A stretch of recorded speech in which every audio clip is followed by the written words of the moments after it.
What is up everyone? My name is Chiranjeevi and in this video we are going to take a look at the iterator design pattern. We will first start with looking at the definition and then we are going to take a look at the UML diagram, and at the end of this video we are going to take a look at the iterator design pattern implemented in Java, and we will also see how to implement it. Let's start with the definition for this iterative design pattern. So the definition is quite simple. It's a behavioral design pattern. Since we are covering the behavioral design pattern series, we are covering the iterator pattern as part of this series. So it's a behavioral design pattern that lets you access the elements of an aggregate object sequentially without exposing its underlying representation. So the intent of this design pattern, as you can see here, is that it lets you access the elements of an aggregate object sequentially without exposing its underlying representation. Let's take a look at the UML diagram and try to understand how does iterator fit into this. The UML diagram, as you can see, a client has access to two different interfaces. The first interface is a iterator and the second interface is an iterable collection. Both you can see that this iterator has a get next and a has more method which returns a boolean. So what this iterator will be doing is this will be having a reference to a collection we are trying to iterate on, and it will have the functionality to, or it will have the logic to get the next member from that concrete collection. And similarly, this has more method will be checking whether the collection has more values or not.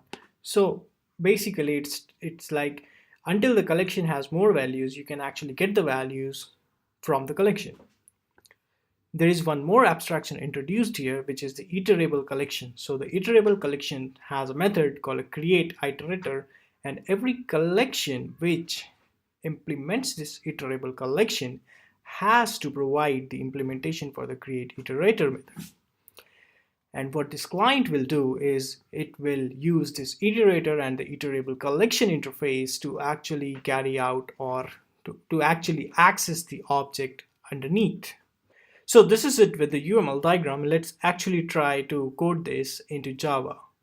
So this is the coding example I was talking about, and I have created a one-to-one mapping from the UML diagram into the code. So it's very easy for you guys to understand it.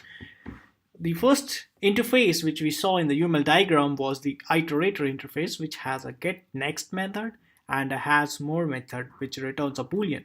Similarly, we have also defined a get next method in our interface called iterator, and it also has a method which returns a boolean. Next, we have a iterable collection interface which has a create iterator method which returns an iterator. So let's go to our iterable collection interface, which has only one method, which is called the create iterator method, which returns a iterator. Apart from these, we have two more classes, which is a concrete iterator which implements iterator, and we have a concrete collection which iterates iterable collection. So we'll first go and take a look at this concrete collection. So in my case, I have written this concrete collection to be composing a simple list of a string, which is I have named it like internal list. And what I am doing is in the constructor of this custom iterable collection, I am adding I love binary strings to this internal list. I've also added a size method for the convenience so that I can know the size of my internal list. And also I have written a create iterator implementation which will actually return a iterator instance which can be used to iterate over this collection. And that iterator instance is the concrete iterator, which is defined as custom iterable collection iterator, which implements the iterator. And as you can see, this has a reference to a concrete collection, since we have a concrete collection reference, and this maintains some collection size and current index of the collection. So in the constructor of this iterator, which is called via the collection, we initialize this internal collection reference as the collection which called or created this iterator. At the same time, we also set the size for the collection. And we have implemented the get next method and the has more method to actually check for any more instances in this collection. And if there is, we will return it via the get next method. So the main part of this program is this client method, which will use this iterator and iterable collection interface to actually iterate over the collection and get the values. So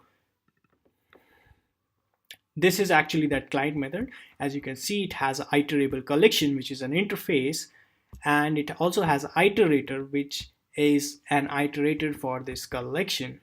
And this client method is using this iterator dot has more method to actually check whether this instance has any more values or not. And if it is the case, this result will be populated with the next value which is present inside the collection, and we will just go ahead and print this. So as you can see, this output of this program is I love binary. Since we inserted only 3 strings in this collection, we are getting this output. So that's it with the iterator design pattern. I hope you have understood the intent. The intent of this iterator design pattern is that if you have a custom collection, which is a complex object, and you don't want to expose the internals of your complex object, and at the same time provide a way to iterate on that object sequentially, iterator is your pattern. So thanks for watching my video, and I will see you in the next one.